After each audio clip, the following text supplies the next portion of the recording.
Toxic managers, they rely on repeatable methods like pressure and confusion, mixed messages, emotional leverage. So sudden shifts in expectations even. These things aren't random. They produce the same results. You become reactive, you start overfunctioning, and you get confused about what is reasonable. And here is the key point. It is not personal. It is their pattern. Once you can see their pattern, you can stop trying to fix the wrong thing. You stop burning energy trying to predict what they will do next, and you start protecting yourself in a consistent way, regardless of what your toxic manager does. In this video, I'm going to give you a practical checklist, the 10 common patterns of behavior that you will see in a toxic manager. And the purpose of this is so you can stay aware, so you can keep yourself protected. Today's video is about one thing: knowing what to look for to identify a toxic manager. Think of it like this. Toxic managers don't just use one type of behavior. They use a cluster of behaviors that work together to try and hook you. Maybe comply, doubt yourself. Right, here they are. Pattern number 1, confusion by design. This is where you might get shifting expectations, priorities that change, or even instructions that are vague. And then you might get blamed for not getting it. So the impact on you is predictable. You start over-checking your work, you start over-explaining yourself. So with a toxic manager, that confusion just keeps you off balance, and that's exactly where they want you because it makes you more compliant and more cooperative. Pressure designed as high standards. This one kind of sounds professional on the surface, but it's still just pressure. Everything's urgent, nothing's negotiable, and there are just no normal workload limits. You might notice things like impossible timelines, like this consistent urgency or this emotional intensity for you to speed up. The impact on you, you start working in adrenaline.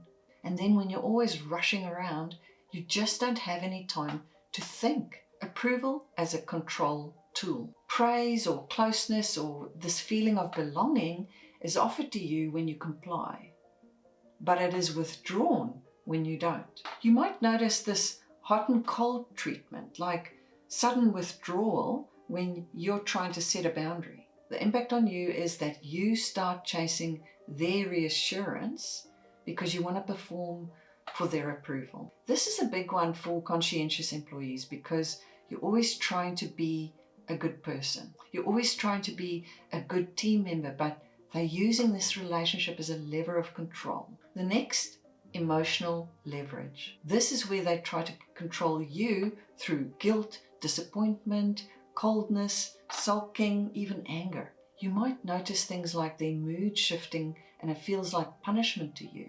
Loaded comments like, after everything I've done for you and the impact on you, you start managing their moods, their emotions instead of managing your work.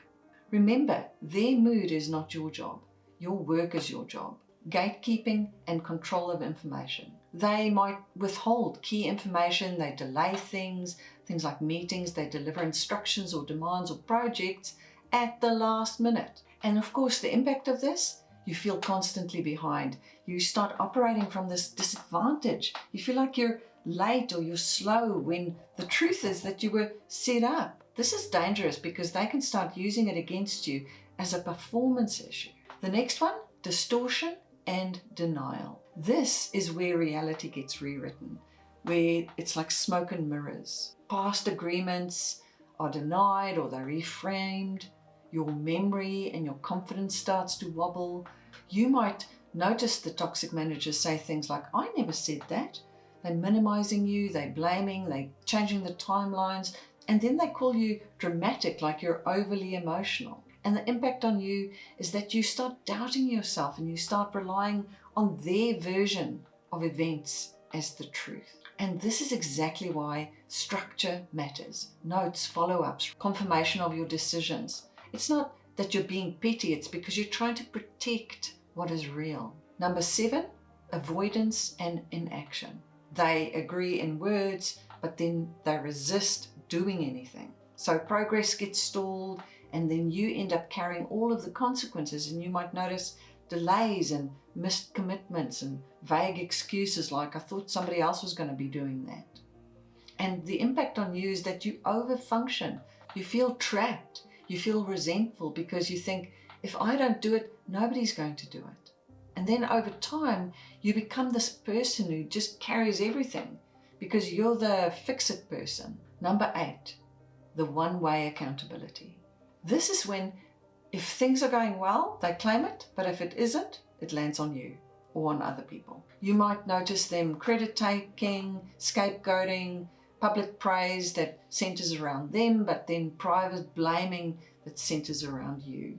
And the impact on you, you feel invisible when you succeed, but you feel hyper visible when anything goes wrong. And this pattern is just brutal on good people because you start thinking to yourself, if I just work harder, then they'll see it. But their pattern has no interest in seeing you. They are all about themselves and positioning themselves for success. Number 9, boundary punishment. You try to set some reasonable limit, and then the response isn't negotiation, it is backlash. So you might notice this coldness and sarcasm, this exclusion, maybe nitpicking, some threats maybe, sudden performance concerns. The impact on you is that you learn that setting a boundary has a cost, so you stop doing it.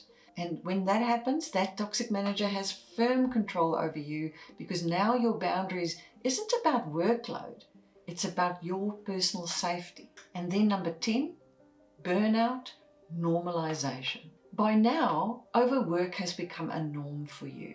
You feel like exhaustion is a small price to pay for your commitment at work. And so you might notice this constant after hours working, the pressure to sacrifice your leave, the common, everybody does that around here and no extra rewards. So the impact on you is that your well-being erodes and you start believing that this is what success costs you. So now what do you do with this list? So start simple. First, look for what happens repeatedly, not what happens just once. Anyone can have a bad day. Patterns are different.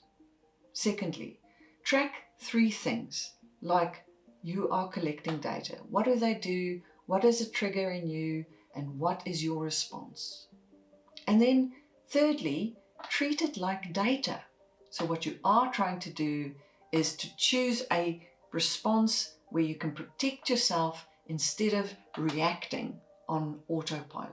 This is how you move from a place of being unprotected to protected, and then eventually onto a place where you are completely resilient. And so here is why all of this matters so much. When you can't name this pattern, you keep trying different tactics, hoping one of them will work.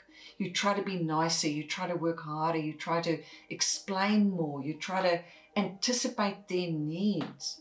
But if the environment is run by a control freak like a toxic manager, your effort becomes fuel and you become more confused, you doubt yourself. So once you can see their behavior pattern though, you can stop trying to solve it with your personality and you can try and solve it with self-protection. So if this checklist is landing a little bit hard for you and you want a way to map out what is happening, I want for you to use the tools that I've created. I have a toxic manager audit that can help you identify some control patterns that you might be dealing with. There's also a Dirty Dozen worksheet that can help you spot their behaviors and their habits a bit easier. The links are in the description. See you next time.